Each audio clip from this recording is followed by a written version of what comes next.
Brood Gang member, who is accused of repeatedly stabbing an inmate in the eye with a shank, ultimately killing him, and using his gang's torture chamber to attempt to kill two men, will go on trial this week. The trial of David Ray Bartle is scheduled to start Monday and will last through August 5. It is expected jury selection will start Monday with opening statements later this week. Bartle has been in and out of detention centers since he was 15 years old, according to court documents. His first arrest came in 1989. According to prosecutors, Bartle is a member of the street and prison gang called Krude Rude Brood. Multnomah County attempted murders. Bartle is charged with the attempted murder of two men, Nicholas Remington and Ron Murphy. Nicholas Remington. According to court documents, the crimes against Remington are said to have occurred in late December 2012 at Tom's Auto Body located near Southeast 84th and Southeast Powell Boulevard. Investigators learned the auto body shop is where Brood Gang members work, hang out and conduct drug transactions. Remington was also affiliated with the gang. The motive for Remington's attempted murder was the belief that he was responsible for a theft, according to court documents.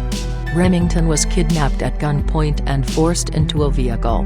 He was driven to the auto body shop where Bartle and David Corbett stripped, tortured and beat Remington with a baseball bat, according to court documents. Nicholas Remington described David Bartle and David Corbett torturing him by using a belt sander to remove a tattoo from his upper arm, telling him repeatedly that he is going to die, and placing a motorcycle helmet on his head and then shooting him in the head multiple times with a rifle with a silencer, according to court documents.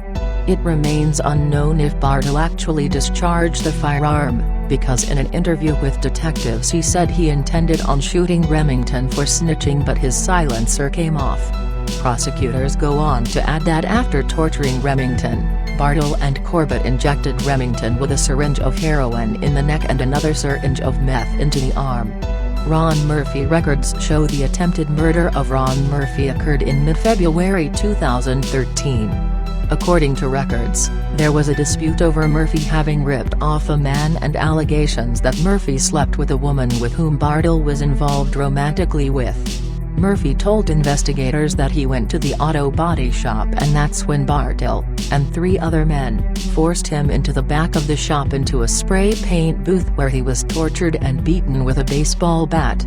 At one point, Murphy tried to escape and stabbed one of his attackers before being shot in the abdomen by Bartle, records show. Murphy was dumped in the middle of Powell Boulevard where he was nearly run over, according to court documents. Murphy had serious permanent injuries and later died of a heroin overdose, according to court documents. When detectives executed a search warrant at the auto body shop, they found Murphy's blood inside the spray paint booth. Marion County homicide investigation. Bartle is scheduled to go on trial in Marion County in September for the death of Gavin Sissel. Sissel died days after being attacked in June 2013 while inside the Marion County Jail. According to court documents, Sissel was watching TV in a day room when Bartle walked over to the deputy's desk area and grabbed a flashlight. He put the flashlight inside the front of his pants and walked up to Sissel from behind. Bartle took the flashlight from his pants and struck Sissel in the back of the head. The defendant then retrieved a shank and plunged it into Sissel's left eye, according to state prosecutors. As Sissel was crying out for help, yelling, "No! Why? Please stop!" Bartle removed one of his sandals and started pounding the shank over and over into Sissel's eye, according to court documents. Bartle walked away from Sissel and began howling, according to court documents. Sissel died 3 days later in the hospital. The aggravated murder trial is scheduled to last 9 weeks, concluding in November.